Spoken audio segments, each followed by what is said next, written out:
Step 1, how to lace a hockey net. First, you put the bumpers on the back of the... First get some beer. First get some beer. No, we don't drink. Well, Johnny drinks, but I don't drink. Johnny drinks enough for both of us to drink. This is, by the way, this is the Ice Factory of Central Florida, the coolest place in Central Florida to come skating. But I put the bottom bumpers on. Some people do it differently, but I've found over the years that it's easier to put the bottom bumpers on first. And the middle bumper, I'm going to make sure it's tight with the seam in the back. And then you put the netting on. I'll cover that in just a second. The next step after the bumpers is you put the netting on the top of it.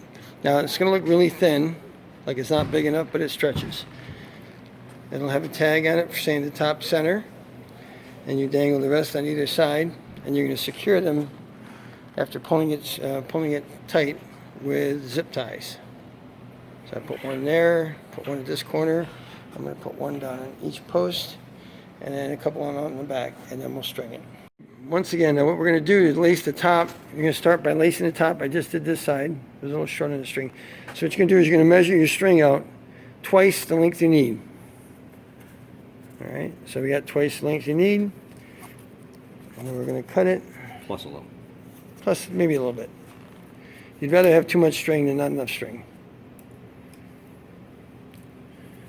Okay, now hold this. Hold the camera.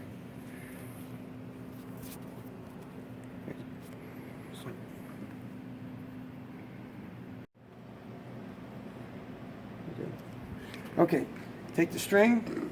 This is the way I do it. Make a little loop. I'm going to knot it because I don't want a square knot to come out on the top of the net because that's a pain in the butt. And you got some goalie causing holes in your nets. So just make a little knot like that.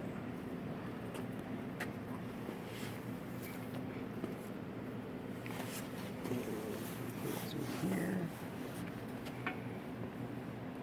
So I know this knot's not going to come out.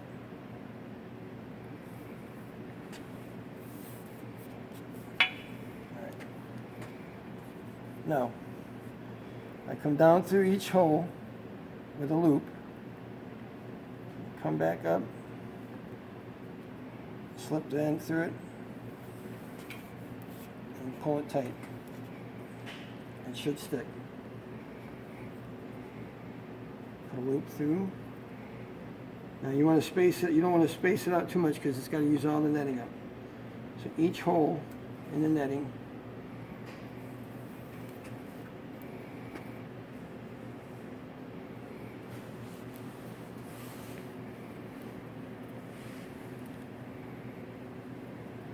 tight that, and then every third one or so I tie it off just to make sure that, again, if for some reason the net gets cut, the whole darn thing doesn't unravel. It will stop at the next knot. You just keep doing that. The top ones are easy, especially for us old guys like me and Johnny. The bottom ones, you're on your knees, those suck. Now, eventually, if you pull tight enough, you're going to start causing your fingers to bleed. So you have a pair of pliers to get it tight after a little bit. But for here,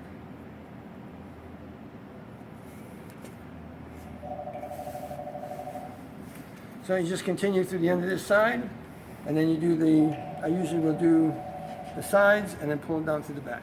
We'll video that in a second. We're doing the base of the net. You got a lot of excess. It looks very floppy. So what you have to do is pull it tight, and probably when you go to lace these, you're going to lace every other one. But you're going to do it tight so that it doesn't bind up. You don't want to have a bunch somewhere. You don't want it loose. We already did this side. You can see nice and tight. You want it tight because it will loosen up on its own over the next month or two. And then you have floppy nets and nobody likes them. So you're going to pull it tight. You're going to work your way from the middle all the way to each side. Like I said, this side's already done. You're going to have excess at the bottom. We're going to cut that off when we get done. But you want to pull it tight. Then do the same eyelet looping that we did up at the top. When you go to put the skirt on, you start at the bottom and you weave it through the metal holes.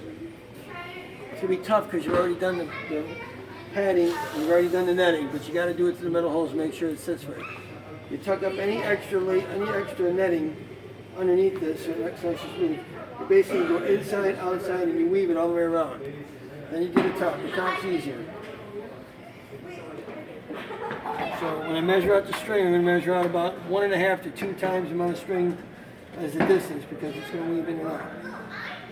It's a pain in the butt.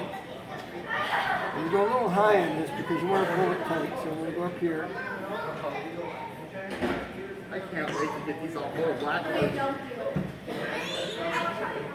Not today. Not today, tomorrow? No, tomorrow we don't practice. That's normally how it works. One worker and all supervisors. Hey, you Right, know, Bill? All right, they so make a rubber thing you can put down. so here anyway, at the so bottom. Bob, you're on video. You're on video. Be quiet. I'm sorry. Okay, so you pull it tight.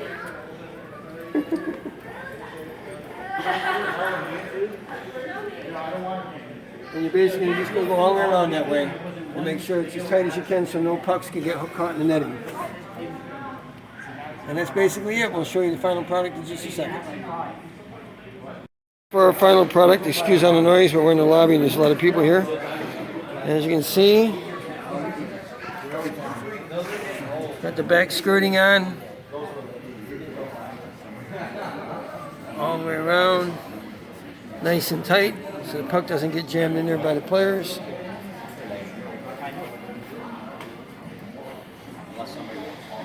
And that is how we lace a net.